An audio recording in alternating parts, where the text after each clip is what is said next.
L'édito international d'Europe 1. Bonjour Vincent Hervouette. Bonjour Dimitri, bonjour à tous. Vincent, Giorgia Meloni considère que la flottille pour Gaza est une initiative gratuite, dangereuse et irresponsable. Donc... Oui, elle parle cash, Giorgia Meloni. La croisière ne l'amuse pas. Il y a 60 Italiens à bord de la flottille, dont 4 parlementaires. Elle les juge sévèrement, mais elle détourne une frégate de la marine italienne qui croisait au large de la Crète pour leur porter éventuellement secours puisqu'ils se disent harcelés par des drones mystérieux. Il y a là une bonne illustration de la méthode Meloni. Elle parle cru, mais elle agit avec doigté. Ou alors elle se tait, mais maintient son cap. Lundi, 500 000 manifestants à une grève générale paralysaient l'Italie en dénonçant un génocide à Gaza. L'opposition a applaudi. Un bataillon d'anciens ambassadeurs, une camarilla d'intellectuels ont réclamé des sanctions contre Israël. Giorgia Meloni n'a rien cédé.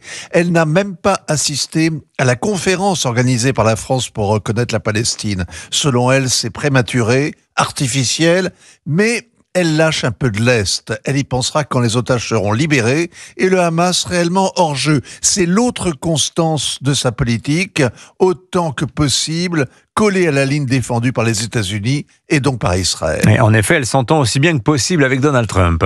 Il la couvre de louanges, elle en profite. C'était frappant de la voir au milieu des dirigeants européens dans le bureau ovale. Elle y était comme chez elle. Elle les a donc laissés parler, mais elle leur a volé la vedette en croisant les bras, en fronçant les sourcils quand le chancelier Merz parlait, levant les yeux au ciel quand c'était le tour d'Emmanuel Macron. Sur le fond, l'Italie a toujours voulu être la meilleure amie de l'Amérique en Europe. Depuis l'élection de Donald Trump, Rome est redevenu le cœur battant du continent. Giorgia Meloni sait y faire avec lui. Mais elle est surtout l'âme sœur de son vice-président. Comme J.D. Vance, elle croit. Elle croit qu'on peut rendre sa grandeur à l'Occident, sauver la civilisation européenne des wokistes. En 2019, elle a dit « Je suis une femme, je suis une mère, je suis une italienne, je suis une chrétienne et vous ne pourrez pas me l'enlever ». C'était une déclaration de guerre aux progressistes. Ils l'ont comparée à Mussolini. À la veille des élections, Ursula von der Leyen disait même que l'Europe aurait les moyens, si nécessaire, de la faire rentrer dans le rang.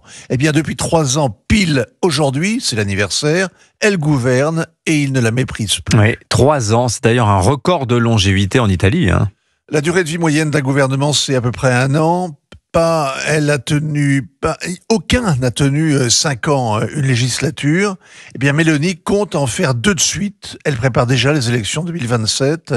C'est une endurante qui a réussi à durer parce qu'elle maintient serré l'attelage des droites italiennes. Les nationalistes de Fratelli d'Italia, sur lesquels elle règne sans partage, et leurs 2 alliés qu'elle prend soin de ne jamais humilier, les pro-européens de Forza Italia et les autonomistes remuants de la Ligue. Avec eux, elle a baissé les impôts, réduit le déficit, augmenté l'aide aux familles, et c'est comme ça que la populiste n'a jamais été aussi populaire. Surtout, elle est la première dirigeante en Europe à prendre de front le problème de l'immigration clandestine et à en faire sa priorité. Et ça marche.